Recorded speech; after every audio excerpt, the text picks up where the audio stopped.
Hello everyone. So today we are going to discuss about the various types of physiotherapy services available and also what all are the benefits and the advantages if you go for physiotherapy services.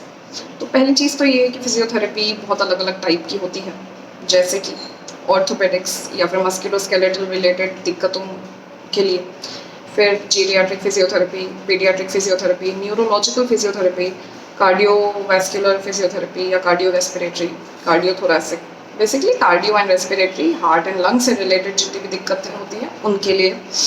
उसके अलावा होती है हमारी postnatal antenatal physiotherapy, geriatric physiotherapy, geriatric मतलब कि old age group के लिए 60 above अगर कोई है तो उस पॉपुलेशन को हम जीरियाट्रिक पॉपुलेशन कहते हैं। तो ये बहुत अलग अलग टाइप की फिजियोथेरेपी होती है। Sports physiotherapy very important, neonatal therapist भी होते हैं, नियोनेटल फिजियोथेरेपी भी होती है। तो ये बहुत अलग अलग टाइप के फिजियोथेरेपी सर्विसेज हमारे पास अवेलेबल हैं।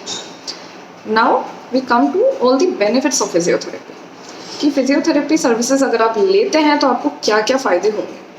पहली चीज़, अगर आपको पेन कोई परेशान कर रहा है तो पेन के लिए वो बहुत ज़्यादा इंपॉर्टेंट है, बहुत ज़्यादा इफ़ेक्टिव है फिजियोथेरेपी।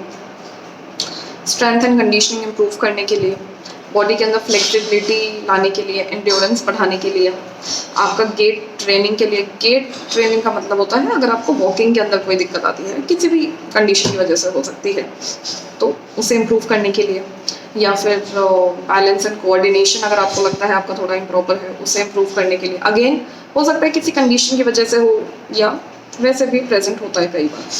फिर अगर आप ओवरऑल फिटनेस मेंटेन करना चाहते हैं अपनी बॉडी की, मान लीजिए आप एक ओल्ड एज की तरफ जा रहे हैं, तो आप फिजियोथेरेपी स्टार्ट कर सकते हैं। फिजियोथेरेपी का मतलब ये नहीं है कि आप केवल आपको कोई बीमारी होगी तभी फिजियो की ज़रूरत पड़ेगी। ओवरऑल फिटनेस मेंटेन करने के लिए, ओवरऑल वेल बीइंग मेंटेन करने के लिए भी आप फिजियोथेरेपी को यूज़ कर सकते हैं।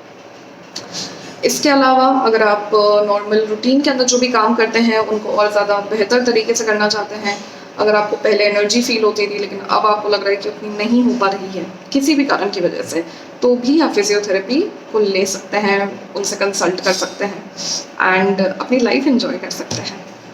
इसके अलावा अगर आपको किसी भी टाइप की कोई फिजिकली प्रॉब्लम हो रही है, मान लीजिए कोई डिफॉर्मिटी है, कोई पेन आपको परेशान कर रहा है, कभी कोई फ्रैक्चर हुआ है, ऐसे कई सारे कंडीशंस हैं, सांस लेने में दिक्कत आ रही है, अलग अलग जॉइंट्स में आपको पेन हो रहा है, तो ये कुछ कॉमन कंडीशंस हैं जो हम फिजियोथेरेपी के द्वारा बहुत ईजिली ट्रीट करते हैं।